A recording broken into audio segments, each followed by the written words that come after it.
वक्रतुण्ड महाकाय सूर्यकोटि समप्रभ निर्विघ्नं कुरु मे देव सर्वकार्येषु सर्वदा।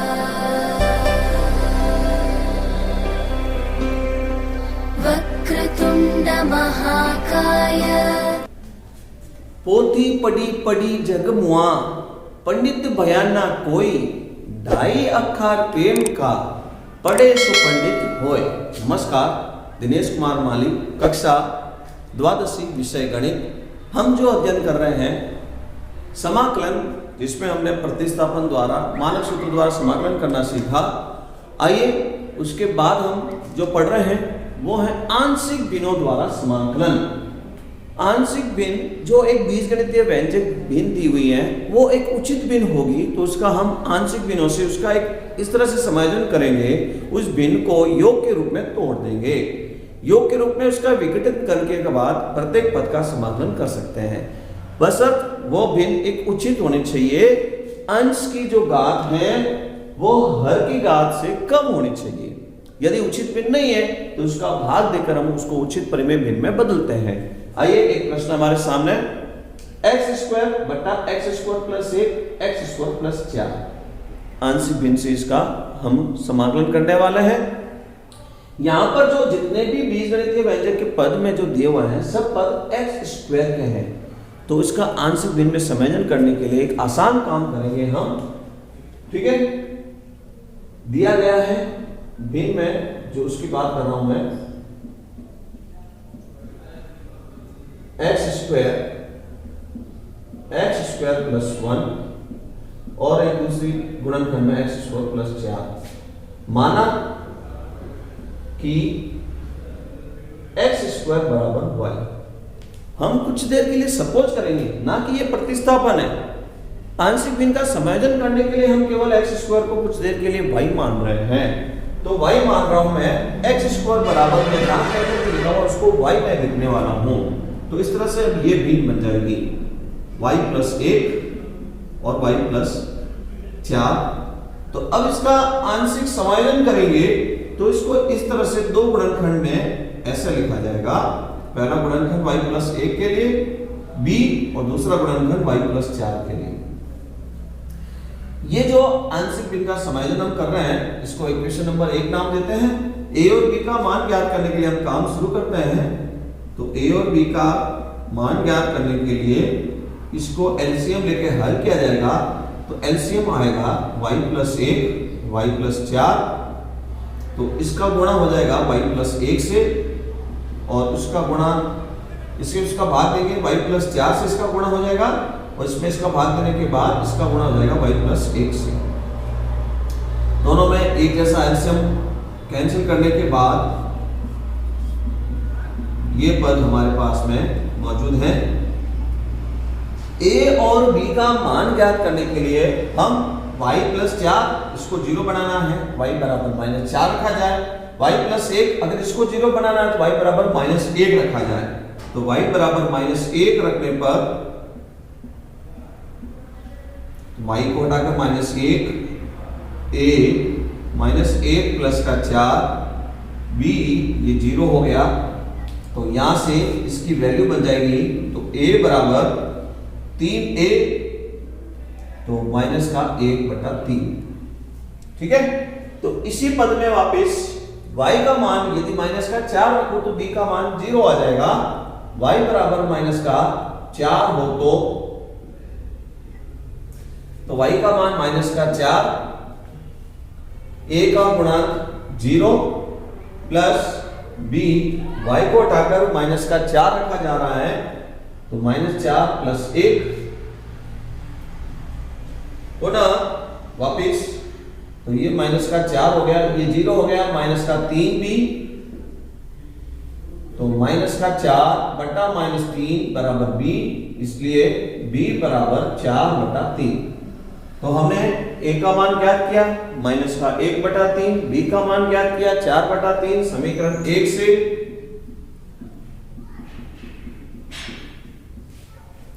समीकरण 1 से जो हमने y ए और बी के मान हम वहां पर रखने वाले हैं। ए का मान माइनस का 1/3 y प्लस 1, बी का मान 4/3, बी की जगह मैंने और ए की जगह मैंने मान रख दिया। अब y का मान रखने के बाद इसका आंशिक समायोजन हो चुका है। हमने y को x square, suppose x square बराबर y माना था, तो समायोजन होने के बाद वापिस y बराबर x स्क्वायर रखने पर, ना कि ये प्रतिस्थापन था, केवल आंशिक समायोजन करने के लिए हमने इसको माना था। तो x स्क्वायर वापिस रख रहा हूं मैं, तो ये वापिस पुनः प्रश्न बन चुका है। ये x square plus 1 4/3 x square plus 1 समाकलन करने अब ये योग्य हो चुका है। तो अब हम इसका समाकलन कर सकते हैं। तो यहाँ पर समाकलन का संकेत लगाकर दो पद में अलग अलग हम इसका समाकलन कर सकते हैं। तो x स्क्वायर का मान रखने के बाद अब मैं इसका समाकलन करने वाला हूं।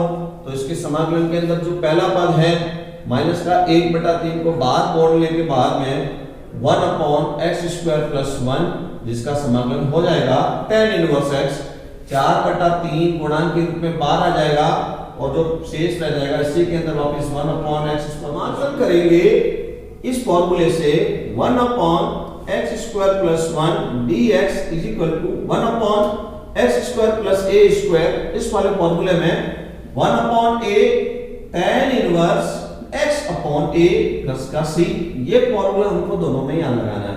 a² तो यहां पर a की वैल्यू 1 है, a² मतलब यहां पर a की वैल्यू 2 है। तो हम इसका समाकलन इस तरह से बोलेंगे माइनस का 1/3, a का मान 1 है तो डायरेक्ट मैं इसका डायरेक्ट बोल दूंगा 1/tan इनवर्स x प्लस 4/3, तो यहां पर a की वैल्यू 2 का स्क्वायर, a की वैल्यू यहां पर 1/2 लिखी जाएगी। तो tan इनवर्स x/2 प्लस का c। तो इस फॉर्मूले से मैंने इन दोनों के मान लिख दिए। अब आप इसमें से चाहो तो माइनस का 1/3 कॉमन ले सकते हैं। माइनस का 1/3 कॉमन लेने के बाद tan इनवर्स x, 2 से 2 यहां कैंसिल हो गया, तो यहां पर केवल रह गया 2, केवल 2 रह गया, 2 tan इनवर्स x/2 प्लस का c, ये इसका आंसर होगा। ठीक है, तो अभी हमने जो पढ़ा है, तो हमने एक नई बात सीखी है कि यदि बीजगणितीय व्यंजक के अंदर प्रत्येक में एक समान पद हो जाए तो x² को कुछ देर के लिए y मान लें, जिससे आंशिक समायोजन में आसानी हो जाएगी। समझ कर लिखिए।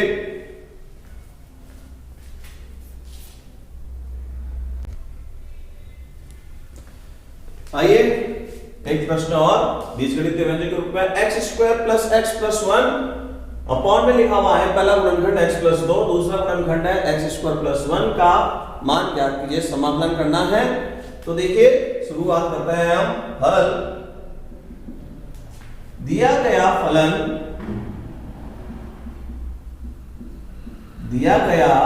फलन एक उचित परिमेय भिन्न में है। कैसे पता किया हमने? तो वही देखिए, अब इस x × x² x की घात 3, अंश में देखेंगे तो x की घात 2, अंश की घात हर की जो घात कंप्लीट होती है उससे कम होनी चाहिए। ठीक है, अतः भिन्न को आंशिक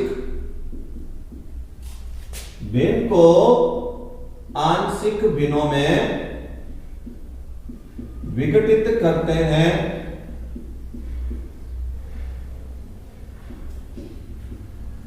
इस तरह से विघटित करेंगे, किस तरह? देखिए, जो यहां भिन्न लिखी गई है, हम इसको समायोजन करने वाले हैं आंशिक भिन्नों का। हर के गुणनखंड देखकर हम बात करेंगे। तो पहला हर का जो गुणनखंड है x+2 है, तो a/x+2। दूसरा गुणनखंड x² + 1 है। ठीक है, तो इसको हल करने के लिए a के बाद bx + c/x² + 1, ऐसा गुणनखंड जिसके अंदर x की अगर हम वैल्यू निकालें तो काल्पनिक मान में आएगी, तो उसका गुणनखंड जब इस तरह से माना जाएगा bx प्लस c में b का प्रयोग कर लिया तो cx प्लस d में, इस तरह से उसको आगे इस तरह से लिखा जाएगा। तो अब हम abc की वैल्यू ज्ञात करने के लिए काम शुरू करेंगे। इक्वेशन नंबर 1 इसको मानी जाए तो इसको एलसीएम लेकर हल किया जाएगा।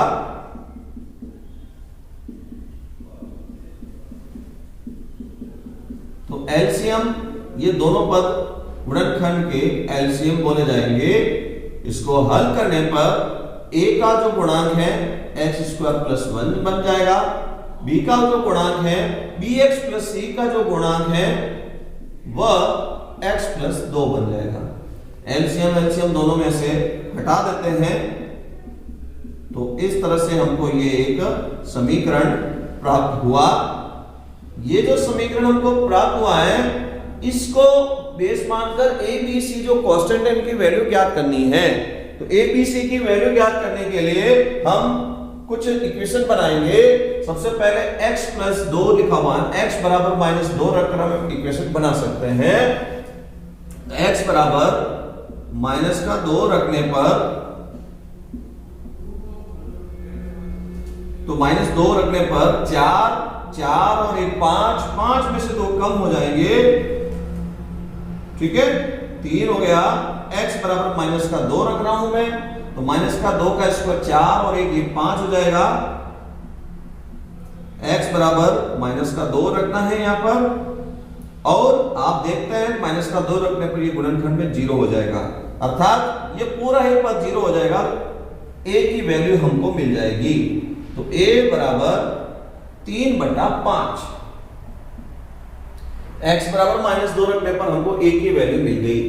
अब हम क्या करते हैं, b और c का मान चाहिए, तो अगर हम इसको गुणा करके देखते हैं तो bx into x bx square, अर्थात x स्क्वायर के गुणांक में b है, तो x स्क्वायर के गुणांक की तुलना करने पर दोनों पदों में समीकरण में x स्क्वायर का गुणांक कौन है, इधर x स्क्वायर का गुणांक है 1, ठीक है, इधर x स्क्वायर का गुणांक है ax स्क्वायर, a ले लिया, इधर x स्क्वायर का गुणांक है bx इंटू x, तो bx स्क्वायर b ले लिया, x स्क्वायर का गुणांक है जो हमने ले लिया, ठीक है।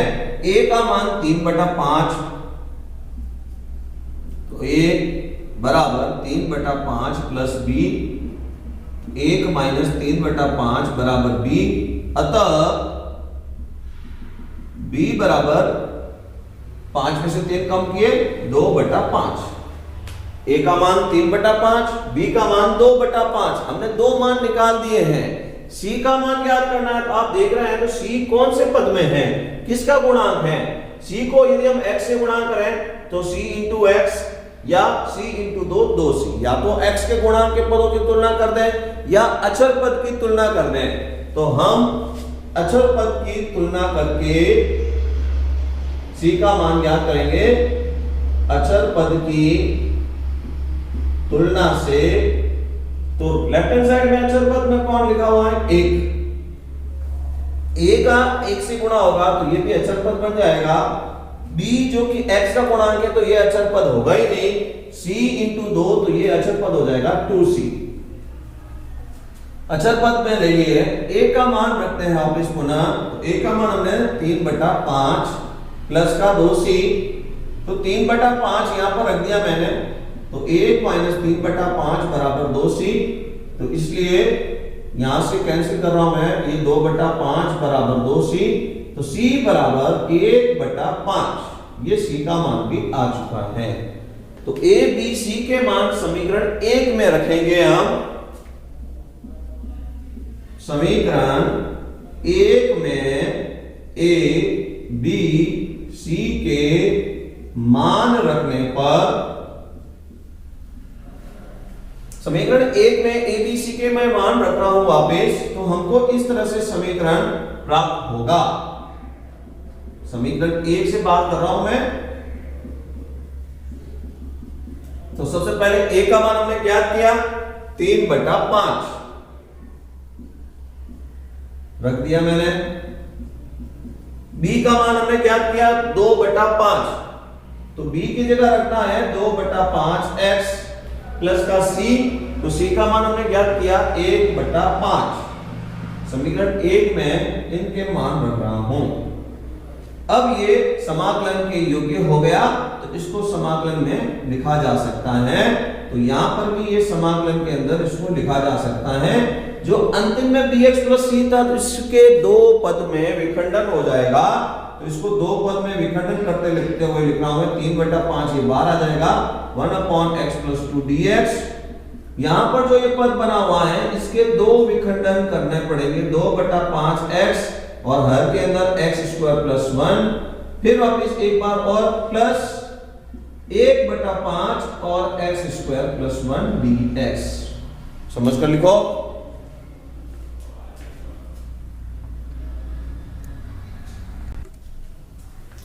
तो अब हम इसको थोड़ा व्यवस्थित और लिख लेते हैं।